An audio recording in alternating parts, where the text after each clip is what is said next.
All right, let's talk about how to get the absolute most out of your AP World History review. If you're here, you're looking for a strategy, and that's exactly what we're going to build. This will be your guide to using the World History Modern Notebook to really sharpen your skills and your content knowledge. So here's our game plan. First up, we'll frame what this course refresher is all about. Then, and this is crucial, we'll dive into what it really means to think like a historian. After that, we'll dissect the exam itself so you know exactly what you're facing. And finally, we'll wrap up with a clear, step-by-step strategy for using this notebook. Okay, so let's jump right in. Before you start any review, you have to know the lay of the land. What's the purpose and what's the scope? And first things first, let's get one thing straight about what this notebook is. It's not a textbook meant to teach you everything from scratch. Think of it more like a gym for your history brain. It's a tool to reinforce what you already know, sharpen your arguments, and connect all the dots from the things you've learned this year. And speaking of connecting the dots, the scope here is, well, it's huge. We're talking about a solid 800 years of human history, stretching across the entire globe. Your job isn't just to know about events from the Mongol Empire to modern globalization, but to understand how they link together. This notebook is designed to be your map for navigating that complexity. Now, let's pivot to what is, without a doubt, the most critical part of this course. Because your success isn't just about what you can remember, it's about what you can do with that knowledge. We have to move way beyond memorization. So what does that actually mean, to think historically? Well, I can tell you it is not about winning a trivia night. It's not a game of who can recall the most names and dates. It's about developing a powerful set of analytical lenses that let you look at the past and interpret it in a sophisticated way. This right here, this is your historian's toolkit. These are the actual skills you need to master.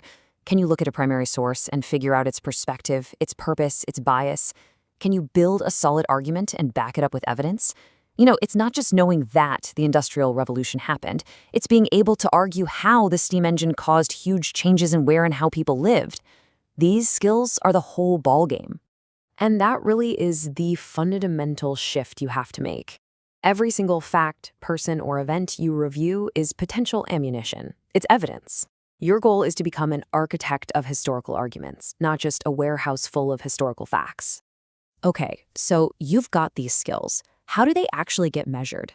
Let's connect this idea of historical thinking directly to the exam by breaking down its structure.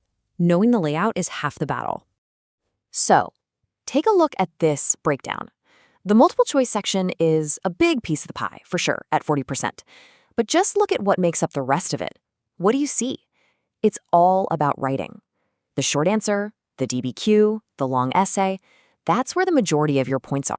60%. Let that number sink in for a second. The majority of your score comes directly from your ability to write a compelling historical argument. This is exactly why practicing your writing isn't just a good idea, it is absolutely essential. And here's the nitty-gritty of how your time breaks down. Notice the pace on that first part. 55 multiple-choice questions in 55 minutes. You gotta be quick. But then look at the time you get for writing. A full hour for the document-based question and 40 minutes for the long essay.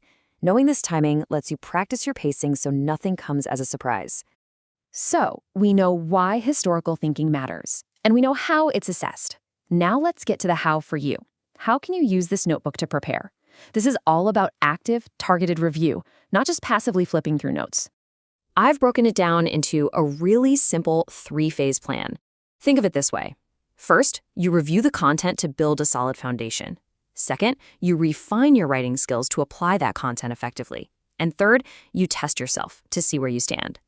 Phase 1 is all about that foundation. You're going to start with the unit overview videos to get that big picture view. Then you'll hit the flashcards to lock in all those key terms and concepts.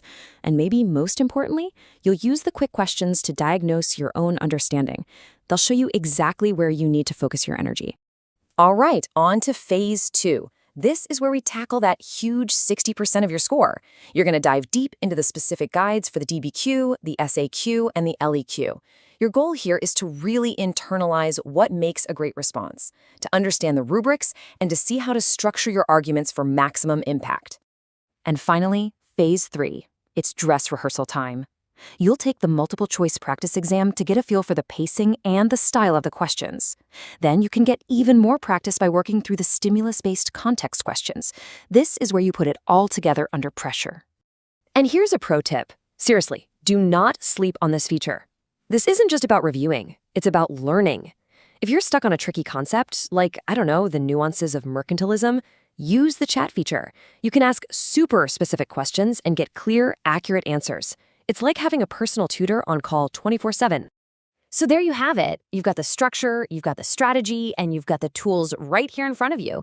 The only thing left to do is to dive in and get started. So let's start thinking like a historian right now.